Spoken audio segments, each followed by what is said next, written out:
سلام كما يلكم فتات تخاطر تدور اكت لما انت وين بحدش فيديو مزيلو ابنا لما انت فيديو تاسيما وصاو ጉዳይ ሚኒስትር አሜሪካ ማርኮ ሩቢዮ ናብ አብይ አህመድ አሊ ቴሌፎን ደውሉ ከም زحلف ናይ ጽምዶ ዝነበረ ተሳቲፍካ ነርካኻ እስከ ከመይ መስል ከመይ ነርካ ግደፍ ምሻዕብያ አይዋጻ አካኒው ከጸልሉ ኸዮም ተባይሉ into their Red Sea port. I think the Houthis are waiting for them to be totally reliant. ህግም ይደግፈናል የኢትዮጵያ ኬዝ ግን ስፔሻል ኬዝ ነው ዳውቆል ኤቭሪባዲ ተመዚያ ዜብራት መሰለ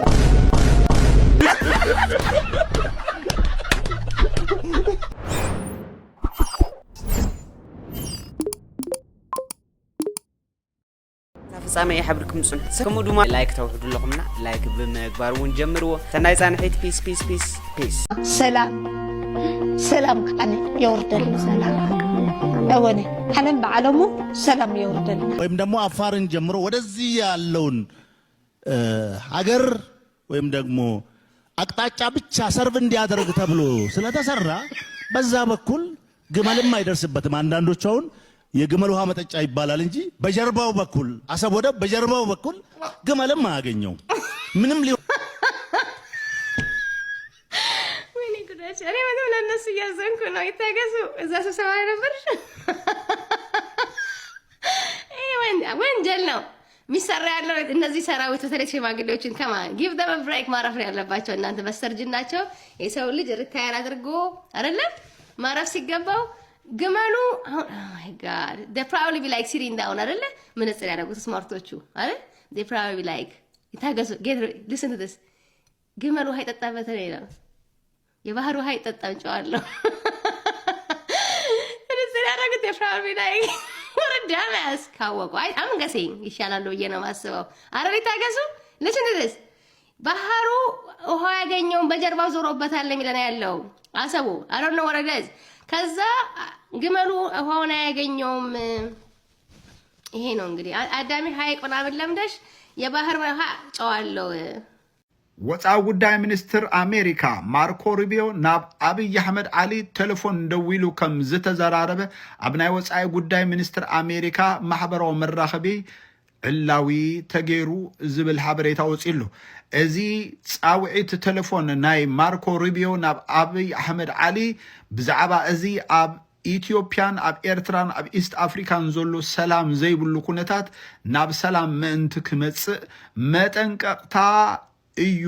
ተባሂሉ ዘሎ እስቲ ኢትዮ ፎረም እንታይ ከም ዝበለ ስምዑሞ አብይ አህመድ በድጋሚ ከአሜሪካ የስልክ ጥሪ ደርሷቸዋል በቀጠናው እየፈጠሩት ያለው ቀውስ ደግሞ ዋነኛ የመነጋገሪያ አጀንዳ ሆኗል የአሜሪካው የውጭ ጉዳይ ሚኒስትር ማርኮ ሩቢዮ የአፍሪካ ቀንድ ሰላምና ቀጠናዊ መረጋጋትን በተመለከተ ከጠቅላይ ሚኒስትር አብይ አህመድ ጋር በስልክ መነጋገራቸውን የዋሽንግተን የውጭ ጉዳይ መስሪያ ቤት አሳውቋል የብልጽግናው ፕሬዝዳንት ከአሜሪካ በተለይም ከውጭ ጉዳይ መስሪያ ቤቱ ተደጋጋሚ የስልክ ጥሪ እየደረሳቸውም ቀጥሏል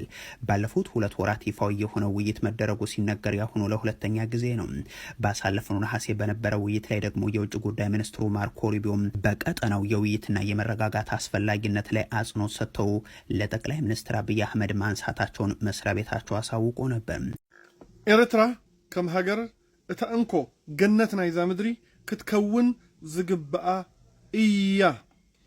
በዚ ሕጂ ዘለና የኹነታት ኣብ ውሽጢ ዓድና ዘሎ ጸገም ካብ ዓድና ወጪናውን ኣብ ስደት ኩሉ ፋሒልናዮ ዘለና ኩነታት ማንም ኤርትራዊ ክሪኦ የብሉን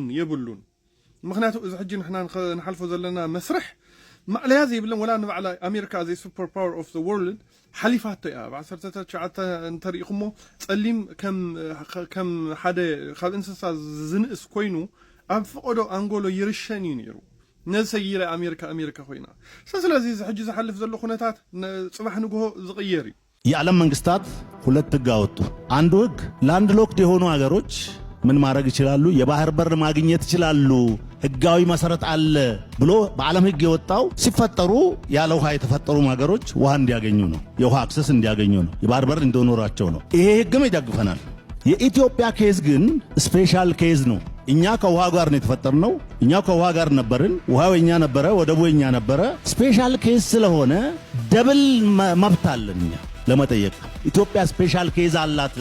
የተለየ ኬዝ አላት። በቻውቻው ነው ያለቀው ጉዳዩ። ህጋዊ ማዕቀፍን ተንተርሶ ያለቀ ጉዳይ አይደለም፣ ሳቦታጅ ነው የነበረው የሚለውን የዓለም ማህበረሰብ ስለሚያውቅ ተቀብለውናል። into their Red Sea port. I think the Houthis are waiting for them to be totally reliant on that, and then they're going to seal it up.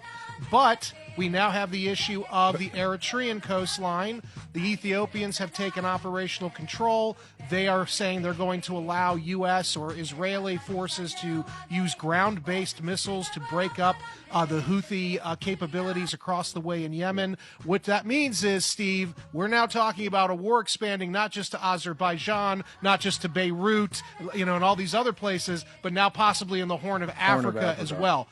This war is not ending anytime soon. Ethiopia is not a landlocked nation. Landlocked አይደለንም እኛ። rather እኛ ocean linked ሀገር ነን. we are an ocean linked state. ኢትዮጵያ ነበራት፣ አሁንም ጉዳዩ ያልተፈታ በመሆኑ እንጂ እኛ ላንድ ሎክድ አይደለንም። ዝም ብሎ እዛ ላይ ጽፎት ሊሆን ይችላል። ለምንድን ነው እንደዚህ የምለው? ላንድ ሎክድ በኔቸር አለ። እነዛ ቅድም ሲዘረዘሩ የነበሩ ሀገሮች ናቸው። ላንድ ሎክድ በሰው ሰራሽ ላንድ ሎክድ አይባልም። በመሆኑም ምክንያት እኛ አን ኦሽን ሊንክድ ኔሽን ነን። ለዚህ ነው ክሌም እያደረግን ያለ ነው የምለውም ይያዝ። አይ ጉግል ብናደርግ ላንድ ሎክድ ነው የሚለው they said it, we don't have to accept። እኛ መቀበል የለብንም። አኩለ ግዛይ ስራይ ዝነበረ አወጻ ዘሎ ንህዝብ ትግራይ ሓግዙ ናይቲ ህዝብ ፀገም ኣይኮነን። ናይ ውልቀ ሰባት ፀገም ክነብር ይኽእል፣ ግን ህዝቢ ኤርትራ ግን ደግፉና እዩ። ዝቃወሙ ሰባት ይሰምዕ እያ ነው ጽምዶ ዝቃወሙ ይሰምዕ እየ።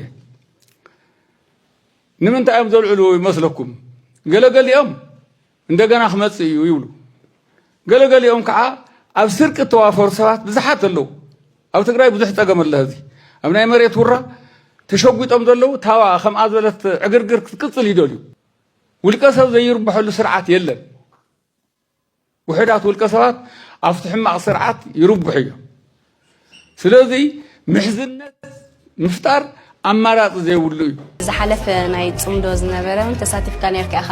እስከ ከመይ መስል ከመይ ነይርካ ኣትገልጽልና? ጽምዶ ምናልባት ከም ቃል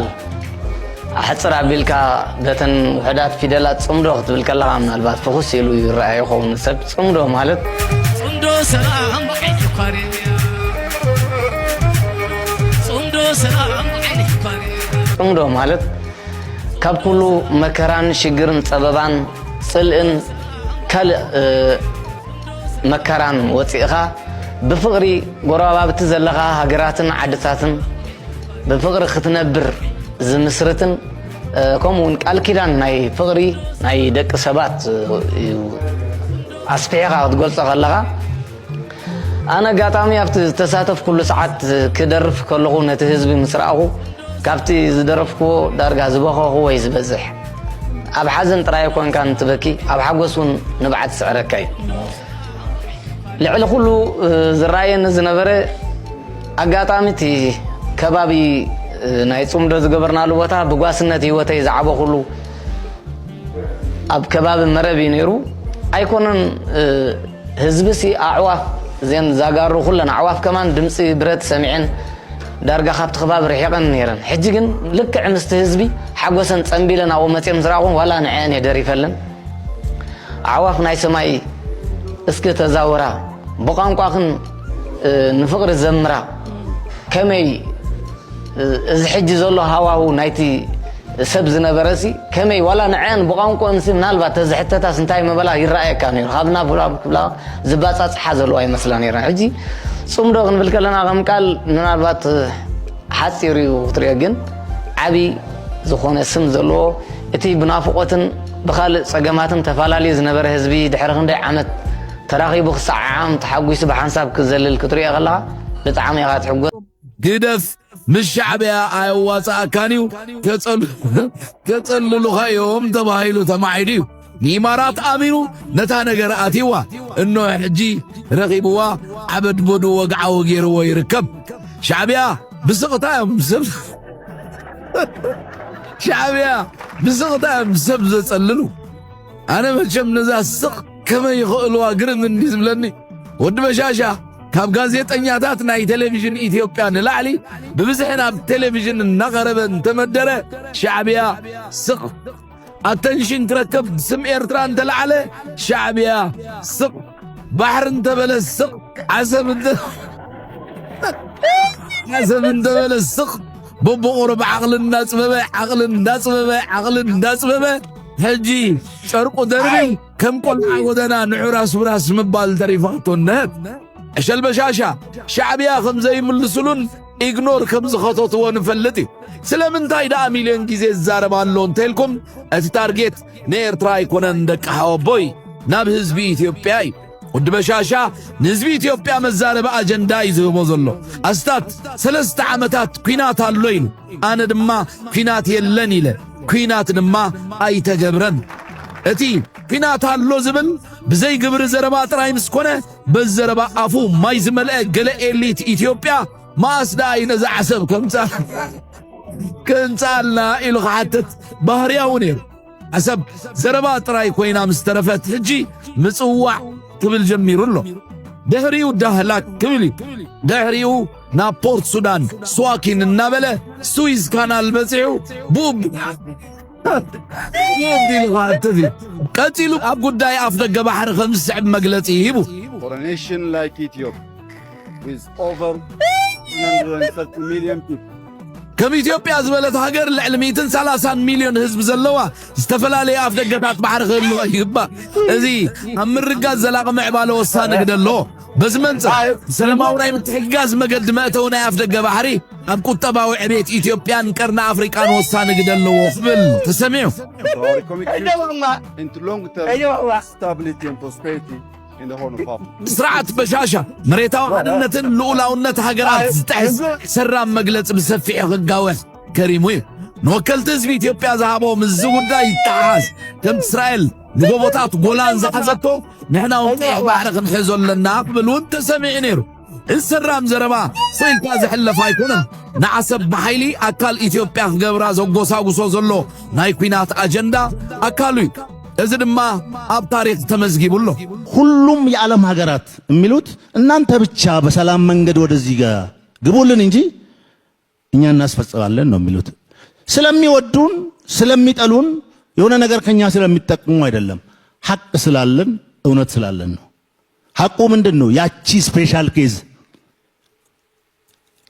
ስፔሻል ኬዝ ናት ሞሮኮ ለነ ዌስተርን ሰሃራ አካባቢ ላሉ ሀገሮች እንደዚህ ጎረቤታቸው ላሉ ሀገሮች በነፃ የባህር በር ሰጥታለች ይሄን ለመድረክ ፍጆታ ሳይሆን እዚሁ ሞሮኮ ኤምባሲ መጠየቅ ትችላላችሁ በነፃ እኮ ምንም ሳያስከፍሉ በነፃ ለጎረቤቶቻቸው ሞሮኮ የባህር በር ሰጥታለች ይሄ ታሪክ ሳይሆን አሁን በስራ ላይ ያለ ነገር ነው የኛ ጉዳይ የመቅኝነት ጉዳይ ካልሆነ በስተቀር እንደ ሞሮኮ አይነት ልብ ስለሌላቸው ካልሆነ በስተቀር እንኳን በሰጥቶ መቀበል ህግ ነፃም ይገባን ነበር ነው ትግራይ ህዝብ ትግራይ ብዛዕባ ቀይ ባህር ብዛዕባ ኤርትራ ከሐስብ ታንኽ ዛረባ ዘለኹም ግን መንእሰይ ትግራይ ፍላይ መንእሰይ ትግራይ ናትካ ዕድል ናትካ መጻይ ሽግር ትግራይ ኣብ ኤርትራ ኣብ ቀይ ባህር ኣብ ኣስመራ ጥራይ ዝፍትሕ ኣብዚ ሓለፈ 130 ዓመት ፀንሕካዮ ዕንክሊል ክትወፅእ ዝሽግር ክወፅእካ ናብ ባሕርካ ተመለስ ወደባት ኢኻ እዚ ወደባት ኣነ ይኮንኩን ዝብለካ ዘለኹ ኣነ ይኮንኩን ፅሒፈዮ ኣብቲ ሕጊ ናይ 7 ዓሰባ ሕጊ ናይ ሚና በዘራ ሕጊ ናይ ተከላ ዓገባ ሕጊ ናይ ድንበዛ ናይ ካርኔሽን ናይ ሰሓርቲ ናይ ለገጭዋ ኣው መሰል ኣለካ ሕጊ ወዲ 4 ዝበሃል ኣውስ መሬት ናይ መሬት መሰል ጤሳ ናይ ሙሳድ ግብሪ ናይ ሙሳድ መሰል ኣለካ ሕጊ ዝፀሓፈልካ ሕጊ ናይ ሓማሴን እንታይ ዝገበረካ ነዚ ሕጊ ምፅኻ ጥራይ ሓማሴን ኣይኮነ ሓማሴን ዓሌት ኣይኮነ ገለ ይኮነ ኩሉ ብኤርትራ ዘሎ ነቲ መሬት ድዩ ነቲ ባሕሪ ነቲ ጤሳ ጥራይ ወሮ ቶም ኣብ ኤርትራ ዘሎ ስዋኣት ናትካዮ ውጩ ናትካ ሻዕብያ ናትካ ህዝቢ ትግራይ ኣብኡ ደምካ ድዩ ዓፅምትኻ ኩሉ እንታይ ጌርካ ሕጂ ግን ተጋሩ ለብሙ መስዋዕትኩም ድዩ ታሪክኩም ድዩ ደርቢኩም ኣብ ትኸድዎ ትበፅሕዎ ነገር የለን ኩሉ ናትከ ንፅቡቁ ድዩ ንሕማቁ ድዩ ኣብ ኤርትራ ዘሎ ብሓማስያን ዘሎ ኩሉ ናትኩም ኩሉ ንዕውስ ኣለዎ እዚ ሕጂ ስታሊን እዚ ድርባይ ድዩ ዝሕወሓት ዘይዛረብሉ በቃ ኣብ ኤርትራ መዓት ተጋሩ እዮም ዝእሰሩ ዘለዉ መዓት በቃ ኣብ ኤርትራ ተጋሩ ኩለኩም ተጋሩ ይኮኑ ኤርትራ እዮም ኣቦም ኣዲኦም ግን ካብ ትግራይ ስለ ዝመፀ እንታይ ገብሮም ሕጂ ياسرون بقداماي 78 طريزو توم سلسة دوب قلت تحزم تسمع حمشنجن أبي إرثرا توليدهم زعبيو نعم تقولوا مالو يتروزوا مالو خبرت قال يقولوا مهناتو بقات إرثراونك زبهازي بقان نسي تقرنيا التفانين كاتراي تحقب زخد حجيكن حوحات نسيهم تروز زلو تقارو اليوم دلز أسول زلو يتزاربني حج مهناتو مسألة سوساني كبرت ناي تقارون حوحات هاي ملكتن هاي قدسان وين ستالين هاي قدسون وين زيب زدق زلو من يمزو مدن قبر سلاسي ديو وين ابرهات تخلو ديو وين قال ديو قال هاي قدسون ني ناي تقراي كبرت ديو ناي تقراواي مسل ديو ناي تقرنيا بتقراي زلو ساي قدسون حجيقن تقارو فلا زمان سيات برات هاي لكم كوينات هاي لكم سيزي لكم باقات لبهم كفيتكم نهنا يقول إذا حزب زولو نهنا يستاريخ أو زولو نهنا كلنا نهنا خمسة على الأمتي ويوهانس متي ولا نحن از دربا إسياس حماسين تقبل وين يرمبر إسياسون تقراواي ودتن بين دابوتن بين دادي أحدوا بولهم زم سبعان حيوم زلو تتقو يوم معانا تقو يوم ناقصتا زلو تقرري الساعتكم قد أكبر ابنكم نهنا يقول متي هم سي رحامو أبتني حماسين من الناس ناتكم يون زخل قلوبكم يد حماسين يكون نانصاركم تيوم نانصاركم تيوم كاب تግራይ ዝኸዱ ካብ ትግራይ መጪኦም ጣልያንስ ነቦታቶም ምስለኔታት ገይሩ ስልጣን ዘተሓዞም ንሶም እንትገዛ ደርቢ ልክ ከምዚ ትግራይ ሕጂ ገዛ ደርቢ ተፈጢሩ ዘሎ ተዘይ ኮይኑ ግን ባካ ሁሉ ናትኩም ሻዕቢያ ናትኩም حماسين ናትኩም እዚ ሕጂ ፀለፈጥኩም ጆኖሳይድ ዶ ሰራዊት ኤርትራ ከምዚ ዶ ገለ ዝብሉ ዘሎ ሕጂ ምስኢሳ ያስቃሰርሑ ዘሎ ከይተኣምኑ شنقولكم أبكي بحرين تقراي زحلف شمونتني عمد بشح عمد كيح بحرين مملاسين يوهانس قالوا لا كيح بحرين مملاسي زواغانيو وي كاليب بيزانا دي أبكي بحرين زواغانيو زي كيح بحري بزي حماسين هوتي من الأخانة زي ناتنا يتعيبون ناتكاخان نخلو نبا ناتنا يلكم نخلو أبي إفراز بلغ حلافنا توصلوا حلافنا توصيلكم له شكر لكم تانكين لكم قليل لكم يعني رالو مع تدم بطعام زبال قل نغط منسي قبت حصوت عصرت حقتا تانسيخا 900 حصوت تلاميذ زمسي نقول عمق قاي أبسمعت متاو دمنت متكال تاريخ متمزاز كلهم زياتهم مقنان زبال تستلم اليوم ازغا حجي لك عقوم مالي عبدالله كم زا مسألة سيدان هاو تكباراتي في السم مسحارة أبستاين زبهال سر ناتراخبو دكانسياوي شوي شيطاي لوطا كل سيطاناو نغرات يفصم ابزه هنصازي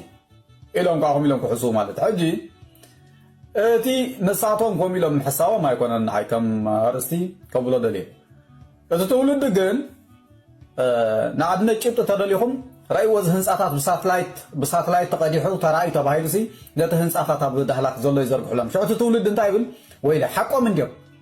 زلا حقهم من ديم نهلن تزبلو زلو هنصا تزبلو زلو هنصاتاسي محنبس زلو نعرف زلو قال عينت هنصاتات نهلن ددا محقيو يبل سلام انتاي ريو ونا يفلتن زنزاربل زنا هنصاتات مجمع 10 عمت قص غربي اجي نحغور يفلطاني تعابو بكونا يز تولد زي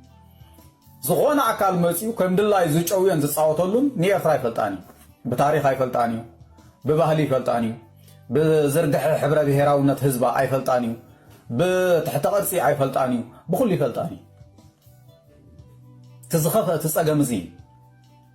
انصاب بالكا بتاريخ انصاب تاريخو خطباسو تهونكا تاريخو سلازي يفلط يوم صاوتلو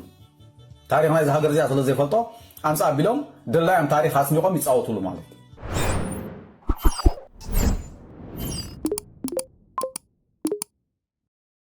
قصالي بخالي فيديو كساب زملا سابز كفليكم سلام قني باي باي باي باي باي